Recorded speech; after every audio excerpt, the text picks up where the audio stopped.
Hi, I'm Rebecca, and today we'll be speaking about the Ielts exam. Ielts is an acronym which stands for International English Language Testing System, IELTS.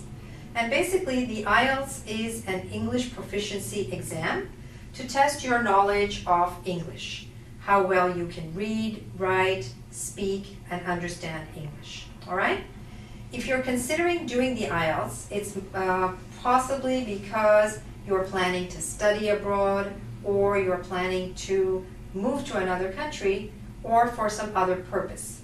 The Ielts is generally taken by students who are planning to study in a university or college in an English-speaking environment, or to move to countries like Canada or Australia, where Ielts is the English proficiency exam, which is accepted for official purposes by them. The Ielts is also requested at times when people have already immigrated to countries such as Canada or Australia to certify their English language ability in terms of their profession. Okay, so that's another reason why we have students who come to us at our school here in Toronto for the Ielts exam. Okay, now another question that people have is about the type of Ielts exam. There are basically two types of Ielts exams, all right? There's the general exam and the academic exam. It seems somewhat self-explanatory, but let me clarify. The academic exam is the slightly harder one because it's meant for academic purposes. That's if you're planning to go to university or to college, you are asked to do the academic Ielts. The reading section and the writing section is slightly different in the academic one and slightly more challenging or difficult in terms of English level. The second type of Ielts exam is the general exam. The general Ielts is usually taken for those people who are planning to emigrate, and it is a little bit easier, not completely easy. It's still challenging. You may still have to prepare for it in order to do well, but it's still a little bit easier than the first one. The writing section is different here, and the reading section is a little bit easier. All right?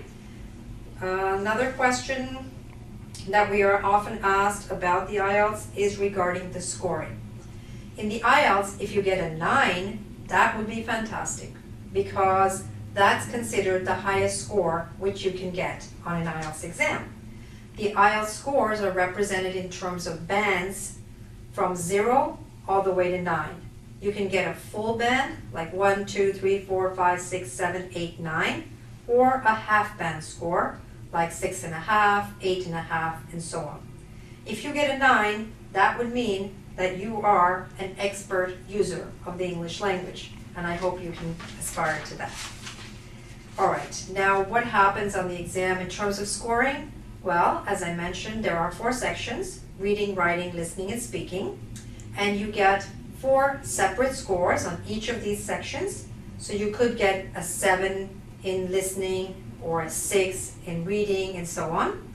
You could get different scores in each section. And then finally, you get a 5th score, which is an overall score for the entire Ielts exam.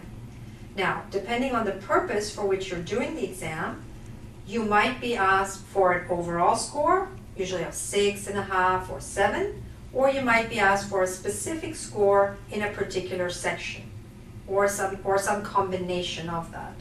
So, for example, if you're planning to study journalism in university, they might care very much how well you write. So they might request that you have a minimum of 7 or 8 in your writing section, even though your overall score in other sections might be lower. Okay? Now, in terms of time, the Ielts is about 2 hours and 45 minutes long. First, there is the listening section.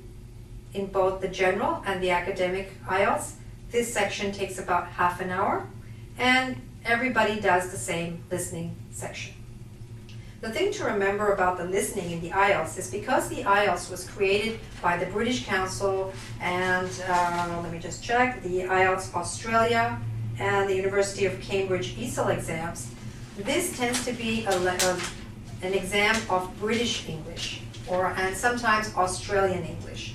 So you have to be prepared to understand British accents, not American accents, not Canadian accents, not South African accents, but primarily British and sometimes Australian accents, and not only the accents but also the English. Occasionally they use terms which are used more in British English than in North American English.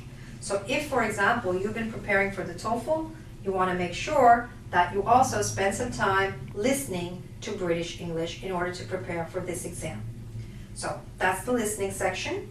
Then you have a division. If you're doing the academic, you have a reading section, which is a little bit harder, 60 minutes. If you're doing the general IELTS, you also have a reading section, also 60 minutes, a little bit easier.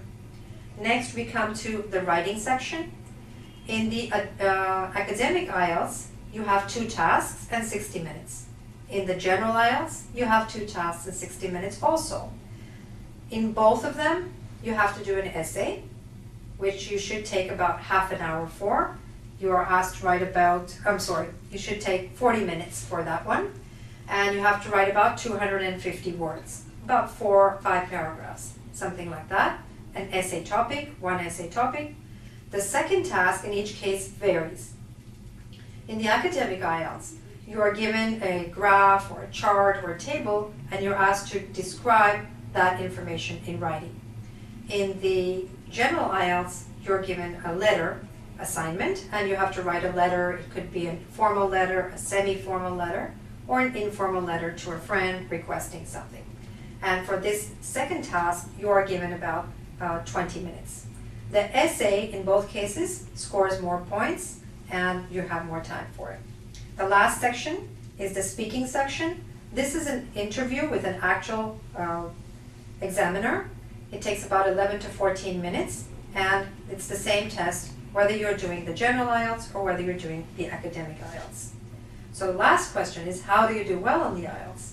Well, like in all English proficiency exams, there's really 4 ways, 4 things you need to do. You need to have knowledge of the test, you need to have the skills, the English skills, you need to have a good attitude, and you need to have resources available to you. By resources, I'm referring to books, materials, online lessons, and perhaps live training in a school in your country or overseas. All right? So if you're planning to do the IELTS, one very good website which can help you is www.goodluckielts.com. It has a lot of information there which can be of help to you. There's also ways you can ask questions if you have any further comments or questions. All right? So if you're preparing for the IELTS, I wish you a lot of luck. It is a difficult exam in many ways, but I'm sure you can do very well if you prepare and follow some of the instructions we've laid out here. Thanks very much. Bye for now.